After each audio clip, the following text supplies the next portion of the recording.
Greetings to all. Today we have the unique opportunity to speak with the JD Vance brother about the ongoing war and its implications. Ukraine is supported in its fight against the Russian Federation by JD Vance's brother Nate. He was part of the Wolves of Da Vinci and was willing to risk his life to help Ukraine. Nate distinguished himself in the US Army and then decided to assist in Ukrainian struggle. Nate, glad to see you and thank you for joining us. Nice to see you too. Okay, Mr. Vance, about your brother, because yes, Vice President JD Vance did not talk publicly about your service in Ukraine because he didn't want to endanger his life more than it already was. He told Fox News on March 11th. JD Vance told Fox News, a quote, "As far as his criticisms, I have no interest in arguing with him in public, but I do feel the need to address one issue in particular. His failed effort to contact me. I'm unsure why Nate felt the need to reach out to my Senate office rather than to his mom, dad or sister, all of whom I am in contact with regularly. I understand that it can be challenging to reach someone through official channels. Have you tried other methods of contacting JD Vance, perhaps through social media or direct message or something else?" Well, since that broadcast, I've actually had lunch with my cousin in the White House. So about a week or so ago, I sat down with him for about 2.5 hours in the White House and had lunch. And, obviously it's not a public meeting. I was meeting him in private. There is an expectation of privacy there, so I'm not going to discuss in detail the things that we talked about, but I can say that I left there more confident than I did when I entered. So yeah, I have been in touch with him. So what would you say to your brother if you were face-to-face with him right now? If you had the chance to speak to your brother directly, what would be your first words? How have you been?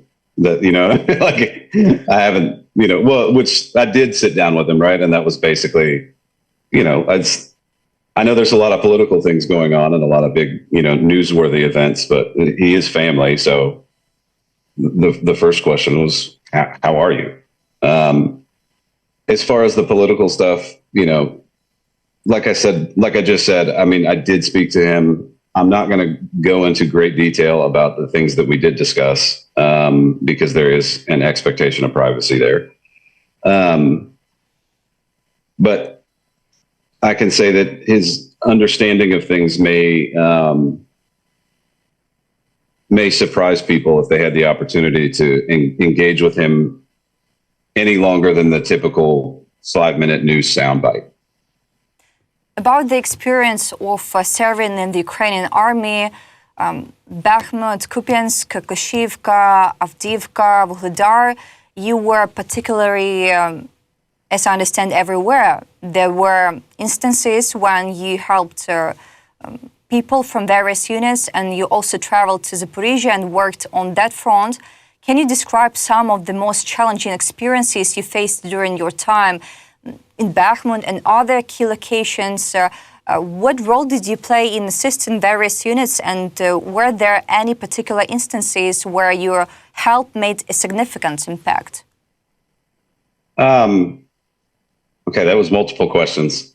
So the most challenging thing for me individually was the language barrier. Obviously I was in Ukraine long enough to probably learn the language, but I didn't, and that's my fault.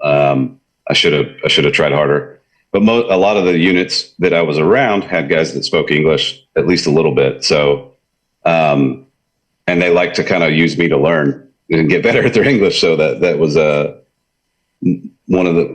so that limited kind of the role you can have if you're surrounded by people. In some really stressful situations, you can't expect people to communicate in their second language as well. So there is a thing, at least in the U.S. military, we call support by fire, and that's what I did in the U.S. military anyway. So that was a pretty good natural role for me to fall into. As far as making a significant difference, I mean, I think so. I hope so. I don't know. I would leave that determination up to the guys that were with me. I'll let them decide if I made a significant difference or not. About language barrier, what words do you know in Ukrainian? Maybe you can tell us. None that I would be willing to share with a young lady like yourself. I would not. Okay. If that explains it. Okay, so what do you believe are the key strengths of the Ukrainian military that have contributed to its resilience and effectiveness in the face of Russian aggression? I think the key thing is just the I don't want to say eagerness, because that's not, nobody's really eager to get in a fight, but I think that the Ukrainian soldiers have a sense that, this is an existential fight for them. And as bad as it is, and as much as everybody would much rather just go home, right? I mean, nobody wants to be living in a trench, in the mud and fighting constantly. But they understand that if they don't, kind of do their duty, that the alternative is worse. And that kind of morale and motivation it's an intangible thing, but it can't be overstated how important it is. So yeah, I think that the general attitude of the average Ukrainian soldier is probably the biggest strength. How do you assess the state of Ukrainians' military morale and readiness, and are there specific areas where soldier welfare or support systems could be enhanced? Well, as far as things being improved upon, like number one, I think that the general morale and welfare, obviously, I think Ukraine's doing a better job than their opponent. But as far as saying, can it be improved upon? Well, absolutely. And that's not necessarily an insult to Ukraine. It's just that it's never good enough, right? If you're fighting a conflict and you have casualties, there's room for improvement. And, for the sake of those guys that are still in the trenches, your command structures at the top should never be comfortable with the current situation. They should always be thinking, how can I improve upon this? And there are ways that I don't necessarily feel comfortable with discussing in front of a camera. But there are ways to improve, communication, the areas of communication, how information gets from the guys in the field up to higher command, the kind of the willingness to share bad news with your commanders. I mean, sometimes, there are reasons why things go poorly. And if the commanders don't understand the real reasons for that, then they're going to make bad decisions based on the information they get. So, and then obviously, equipment, that's a difficult one to fix, but making sure everybody's equipped kind of consistently throughout brigades and battalions and things like that is I understand the difficulty there. None of these problems are easy to solve, but they must just be continuously worked on and improved upon. So, yeah, I mean, I do think there's areas to improve.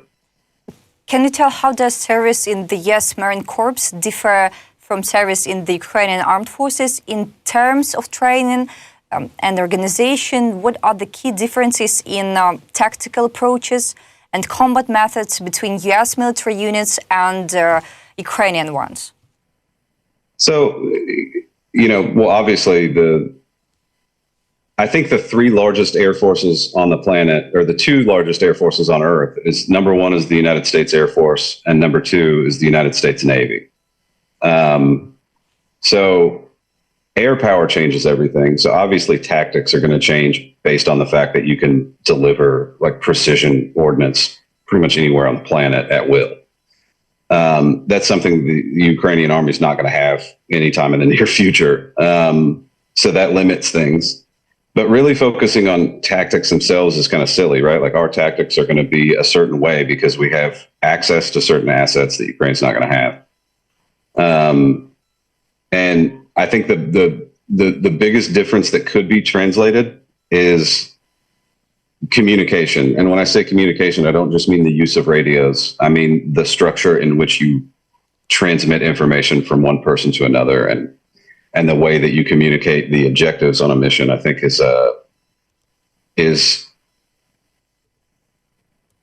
much more robust in the United States military.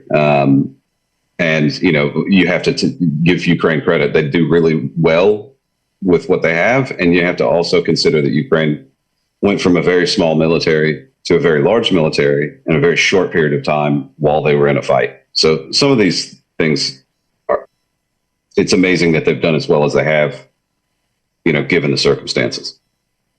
European and NATO officials emphasize that the strong Ukrainian military backed by European security guarantees remains the most effective deterrent against future Russian aggression to ensure long-term peace in Ukraine and Europe. And NATO's General Secretary Mark Rutte gave an interview to Ukrainian outlet New Voice and stated that the first level of security guarantees for Ukraine should be the Ukrainian military, which Rutte stated is the first line of defense in deterrence.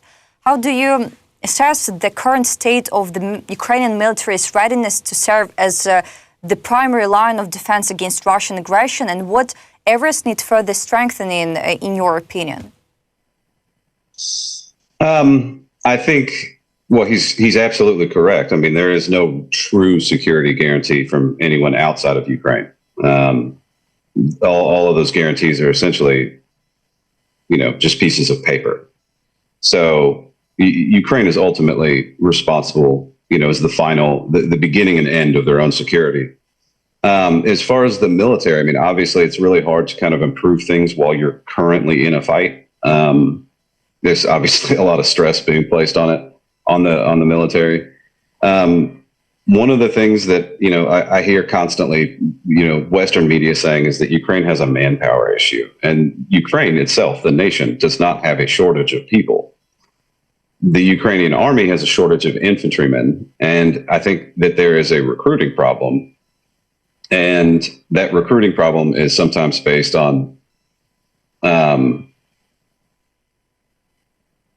part of the communication issues I spoke about earlier. I think, if guys go on operations and those operations don't go well, and it seems like the command structure is kind of disconnected with the guys that are on the ground actually doing the fighting, and then missions happen that go poorly, the guys that survive those poorly executed missions, they talk to their friends back home. And they tell them, hey, this, maybe this doesn't make sense. Things may seem disorganized. So I think fixing that communication problem and then figuring out a way to give Ukrainian infantrymen enough training before they engage the enemy. I know that's very difficult to do. It's much easier to say it in front of a camera than it is to do it. But just for example, we wouldn't even be allowed to go to a combat unit until just our basic minimum training was at least 6 months long. And then prior to deploying, it would be another 6-month training evolution. So if you think about it, for the average Marine, they have a year of training before they would ever be placed in front of the enemy. Now, I understand that the Ukrainian situation is not the same. They may not have the luxury of doing a full year, but you need to be able to train those guys up as best as you possibly can and equip them.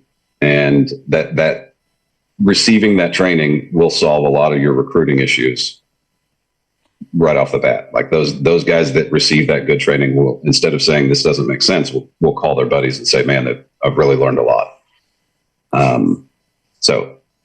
Also, journalists, wondered what exactly the alliance's participation might look like if peacekeepers were sent to Ukraine. According to Mark Rutte, this is a difficult issue at the moment because it will probably not involve NATO as such. It's unlikely, but it could be NATO allies that would be involved. That always means that it would affect NATO territory. It could also have implications for the defense of NATO territory in the future. In your opinion, what challenges do you foresee in deploying peacekeepers to Ukraine, particularly in terms of coordination among international actors and ensuring the safety of peacekeeping forces? And I really don't know what the kind of peacekeeper thing would look like. I mean, if you look at the size of this conflict, I do think it's relatively insignificant if, if they say we're going to send 5,000 peacekeepers, well, if you look at the size of this conflict, that's really kind of irrelevant. And somebody like Russia, who's already sacrificed, 1 million casualties in their effort to kind of take over Ukraine, looking at 5,000 Western troops is not going to serve as a deterrent to them. So I think that's the difficulty. And but in some ways, I think what Western European nations could do that could help, instead of,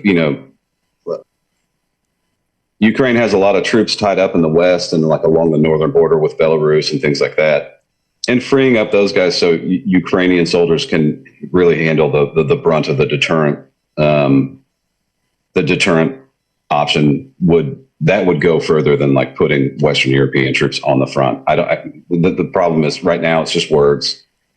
I haven't seen any like concrete actions being taken to actually send Western European soldiers into Ukraine at any kind of a large scale. So at this point, I think it's kind of irrelevant. It's almost where I'll believe it when I see it, kind of thing. Also about your emotions, because you mentioned that you miss Ukraine. What aspects of life in Ukraine do you miss the most? This is going to sound really strange, but it's, like being a soldier is a really simple life, right? You have one problem and it's the same problem everybody else has, which is, there's the bad guys. What are you going to do about them? So then, you come back home to the United States and you got to deal with all kinds of complex problems. But as far as Ukraine itself, the people were always very, very gracious to me. I miss the fact that at almost every town I went to in Ukraine, there was always like I know dogs, like stray dogs in almost every town in eastern Ukraine. That's how I remember which village I was in, because somebody would be like, remember the black and white dog? And I'm like, yeah, I remember that. So, and coffee. Like, I know it sounds really silly, but your coffee is much better than ours in the U.S. Coffee.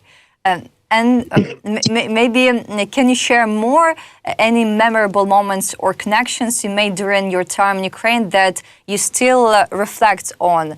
Coffee, maybe something else. No, I mean, I just there's nothing specific, but you make friends. I have friends now that are over there, and now it's very difficult to be able to kind of interact with them in any kind of meaningful way, which is unfortunate. And then the other aspect of it is,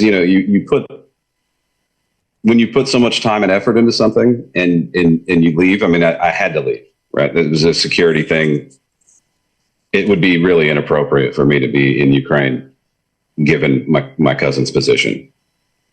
But yeah, you feel like you left something unfinished. And that's the difficult part to kind of wrestle with, is the fact that I feel like I didn't accomplish the things I wanted to accomplish, which is see it through to the end. But in lieu of participating over there, kind of trying to illustrate the things I think that could improve the situation for the guys in the trenches is the best way I know to contribute at this point. And what do you think is most important for the international community to understand about Ukraine and its people based on your experiences there? Well, for me, particularly for the U.S., I think, when I have interacted with Ukrainians, they remind me a lot of like conservative Americans, right? Like, very family value oriented, right? They're very much family oriented. And the most important one is like for Americans, even if you are kind of soured on the issue of Ukraine in general, or you just have kind of, you don't really understand the importance of supporting Ukraine, it's to realize that Russia is the impediment to peace in this conflict. I mean, you can start to see where the administration is starting to realize that now. And I think they realized it all along, but it's still prudent for them to kind of provide an off-ramp to peace with at least provide the option of it. And if the Russians don't take that off-ramp, then we'll reassess how to deal with it. But the main thing is that Russia is not a friend to the United States or Western Europe, and they view us as an enemy. Whether that's correct or not it's kind of irrelevant. That's how they view us. So they're going to treat us like an enemy, no matter what. And allowing them to kind of succeed here will encourage them to do more. And a little bit about frontline, because now I see that the Institute for the Study of War has stated that the pace of the Russian offensive in Ukraine is steadily decreasing. Russian forces advanced by only 143 square kilometers in March 2025, the lowest figure in the past 5 months. What are the key strategic goals of the Russian military now, and what are the main challenges currently facing the Russian military in its operations? Also, your opinion. Yeah, I mean, this is certainly going to be opinion-based. I have no idea what the strategic goals of the Russian army is, right? It's sometimes very confusing. Some of their actions are very confusing and kind of defy military logic to me. I mean, I think I don't know. I honestly couldn't tell you what their long-term plan is. I think initially it was pretty obvious, but I think now they're kind of reacting to the fact that their plans aren't working. So I think their objectives kind of change over time. And I think there's different factions within Russia that some want to continue the war, some don't. Some want to be like more pro-Western, and some just really hate the West. So I think there's different factions, and they're kind of competing with each other for what their goals are. As far as the ISW saying that the pace has slowed, I mean, I know Putin just announced another mobilization. And one thing I've kind of noticed with the Russians throughout this conflict is they kind of seem to like build up supplies and then launch in like big, launch assaults and big surges. And then they'll kind of expend all the supplies that they built up for that, assault operation, and then they'll regroup. And I think that's what you're seeing right now is they, pushed really hard towards Pokrovsk. They consumed a lot of resources doing that and consumed a lot of resources combating the Ukrainians in Kursk. And now they're kind of at a resupply period where it'll maybe be a little quieter for the next few months. But unfortunately, if they do mobilize those people and build up supplies, they'll probably try again. Mr. Vance, I thank you for this conversation. Thank you a lot for supporting Ukraine, for your service. I need to say that JD Vance's brother was with us today, Nate Vance. Guys, subscribe on our channel, comment this video, and see you soon. Mr. Vance, thank you again. Right, thank you. And see you. Okay, bye.